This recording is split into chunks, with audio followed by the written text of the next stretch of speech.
তো সেই গাইজ কি খবৰ, আশা কৰোঁ আপোনাৰ খবৰ নিশ্চয় ভাল। আৰু এতিয়া মই ক'ত আছোঁ গম পাইনে? এইখন হৈছে মালিগাঁও বৰিপাৰাৰ পৰা একদম কামাখ্যা এতিয়ালৈকে নতুনকৈ বনাই থকা উৰণীয়া সেইটো মানে ফ্লাইঅভাৰখন। আৰু আজি মই আপোনালোকক দেখুৱাই আছোঁ আৰু প্ৰায় কমপ্লিট শেষে হৈছে আৰু মাত্ৰ মাজত 2 দিন। তাৰপিছত মানে 30 তাৰিখে কৈছে আমাৰ মুখ্যমন্ত্ৰী মহোদয় অপেনিং কৰিব। আৰু আপোনালোকে নিশ্চন্ত মানে আৰু জামত ফচিব নালাগে, পূৰা একদম উৰি উৰি যাব পাৰিব। আৰু এয়া চাওক, আৰু এইফালে মই এতিয়া আছোঁ একদম ওপৰত মানে মাজৰখিনিত। এইফালে আপোনাৰ পাণ্ডুৰ ফালে যোৱা ৰাস্তাটো, আৰু এইফালে আপোনাৰ বৰিপাৰাৰ পৰা একদম এইফালে একদম কামাখ্যা গেটৰ ফালে যোৱা ৰাস্তাটো এইফালে।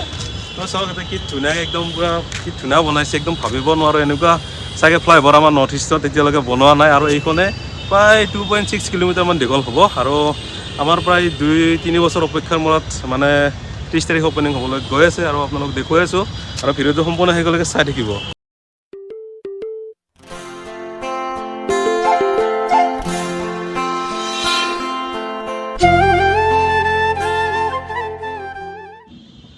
আৰু এইফালে মালিগাঁও মানে পাণ্ডুত যোৱা ৰাস্তাটো, আৰু চাগে এইটো মাজত এইখিনি মানে যিহেতু এইটো মানে তিনিআলি বুলিয়ে ক'লোঁ। আৰু ইয়াতে মানে এইটো ত্ৰিভুজ চাগে এইটো গোলক মানে বনাব, এইটো মানে আনি থৈছে। এইটো যিহেতু অপেনিং কৰা নাই, এইটো মানে খুলি থোৱা নাই, পেকিং কৰাই আছে। চ' যেতিয়া মানে গোটেইখিনি খুলিব আৰু গোটেইখিনি কাম হ'ব তেতিয়া আৰু ভাল লাগিব। আৰু এইবিলাক চাওক, ষ্ট্ৰীট লাইটবিলাক চাওক, কি ধুনীয়া ধুনীয়া ষ্ট্ৰীট লাইট লগাই দিছে নতুন নতুন ডিজাইনৰ। মানে আপোনালোকে ইয়াতে আহিলে পূৰা চেল্ফি জোন এটা মজা চেল্ফি জোন হৈ আছে।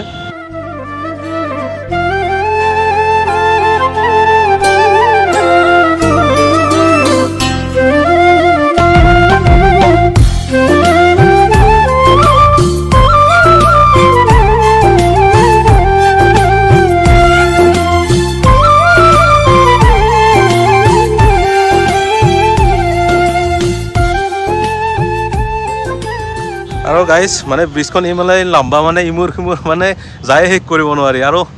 আৰু মানে কেইদিনমান আগতে যেতিয়া মানে বহুত জাম হৈ আছিল, আৰু তেতিয়া মানে বহুতে ছ'চিয়েল মিডিয়াত বহুত মিমছ বনাইছিল যে মালিগাঁৱৰ ফালে বা জীৱনত যদি আগুৱাই যাব বিচাৰিছে তেনেহ'লে মানে মালিগাঁও হৈ মানে যাব নালাগে। চ' এতিয়া মানে সেই কথাটো আৰু নাহে, কাৰণ এতিয়া আৰু পূৰা জাম চাম নহয়, পূৰা ৰাস্তা ফ্ৰী। আপোনালোকে উৰি উৰি যাব পাৰিব, তলেৰে যাব পাৰিব, ওপৰেৰে যাব পাৰিব।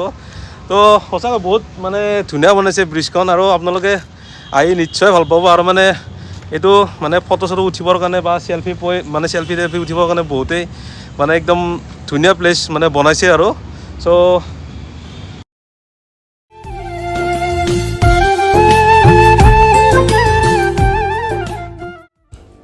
আৰু এতিয়া মানে আমি তলৰ ফালে গৈ আছোঁ, মানে আপোনালোকক ওপৰৰ ভাগটো দেখুৱালোঁ। এতিয়া মানে তলৰখিনি দেখুৱাই আছোঁ, মানে খুঁটাবিলাকত যিবিলাক খুঁটা আছে ব্ৰিজখনত, তাত মানে আৰ্টিষ্টবিলাকে ইমানেই ধুনীয়া ধুনীয়া পেইণ্ট কৰিছে নহয়, সেইটো দেখিলে আপোনালোক আচৰিত হৈ যাব। আৰু এয়া চাওক, পেইণ্টবিলাক প্ৰথমতে কিবা হনুমান, চিম্পাঞ্জী আৰু এইটো কি নাজানো নাম চাম এইবিলাক। চ' এইবিলাক বিভিন্ন ধৰণৰ মানে পিকচাৰ আঁকি থৈছে, এইটো ছবি আঁকিছে। মানে ক'ব গ'লে এখন মানে চিৰিয়াখানাই, আৰু মানে মিনি চিৰিয়াখানা। আৰু আশা কৰিছোঁ মানে আপোনালোকৰ যিবিলাক ল'ৰা ছোৱালীয়ে গুৱাহাটীলৈ আহিলে এইবিলাক দেখিলে নিশ্চয় ভাল পাব তেওঁলোক আহিলে। চ' মানে সঁচাকৈ বহুত বহুত ধুনীয়া ধুনীয়া পেইণ্ট কৰিছে। এইটো ডলফিনৰ পিকচাৰ হয়, আৰু বিভিন্ন ধৰণৰ ছবি আছে। চ' ভিডিঅ'টো একদম সেইফাললৈ চাই থাকিব, আপোনালোকে নিশ্চয় দেখা পাব।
আৰু আপোনালোকে এইফালে চাব পাৰে মানে আপোনালোক সকলোৱে জানে যে আমাৰ অসমত বিভিন্ন ধৰণৰ জাতি জনগোষ্ঠীৰ লোক হৈ মানে কি বিভিন্ন ধৰণৰ মানুহ ইয়াতে আছে আৰু তেওঁলোকৰ বিভিন্ন ধৰণৰ মানে নিজে নিজে কিছুমান সাজপাৰ বা বাদ্যযন্ত্ৰ সকলোবিলাক আছে আৰু এই সকলোবিলাকে মানে এইবিলাক সূতাত মানে কিছুমান সূতাত মানে আমাৰ আৰ্টিষ্টসকলে বহুত ধুনীয়াকৈ ইয়াতে পেইণ্ট কৰিছে বিশেষকৈ আমাৰ গামোচা আৰু ঢোল পেঁপা জাপি এইবিলাক কিছুমান বিভিন্ন ধৰণৰ ইয়াতে মানে পেইণ্ট কৰিছে আৰু মানে আশা কৰিছোঁ আৰু মানে এটা কথা কওঁ মানে আমাৰ যিহেতু আমাৰ মানুহখিনিয়ে মানে গুটখা খাই য'তে ত'তে পিক পেলাই এটা মানে বেলেগ ধৰণৰ মানে এটা পেইণ্ট কৰা এটা চখ আছে আশা কৰিছোঁ সেইটো যাতে ইয়াতে নকৰে কাৰণ ইয়াত মানে আমাৰ আৰ্টিষ্টসকলে ইয়াতে বহুত কষ্ট বহুত আৱেগ জড়িত হৈ আছে চ' এইটো আশা কৰিছোঁ যাতে এইবিলাক কোনো লেতেৰা নকৰে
তো গাইছ আপোনালোকক নতুন ফ্লাইঅভাৰ দেখুৱালোঁ আৰু মানে এতিয়া আছোঁ জালুকবাৰী মানে ঘৰত যাব আহিছোঁ আৰু ঘৰত যোৱাৰ আগতে ভাবিছোঁ দুয়োজনে মানে এগিলাচ এগিলাচ কুঁহিয়াৰৰ ৰস খাওঁ চ' মানুহজনক কুঁহিয়াৰৰ ৰস ওলাব দিছোঁ আৰু আশা কৰিছোঁ ভিডিঅ'টো সকলোৱে শেষলৈকে চাইছে আৰু নিশ্চয় ভালে পাইছে যদি ভাল পাইছে তেনেহ'লে ভিডিঅ'টো যিমান পাৰে সিমান শ্বেয়াৰ কৰিব লাইক কৰিব কমেণ্ট কৰিব আৰু চেনেলটো ছাবস্ক্ৰাইব কৰিব নাপাহৰিব আৰু সকলোকে অশেষ ধন্যবাদ আৰু এতিয়া বাই বাই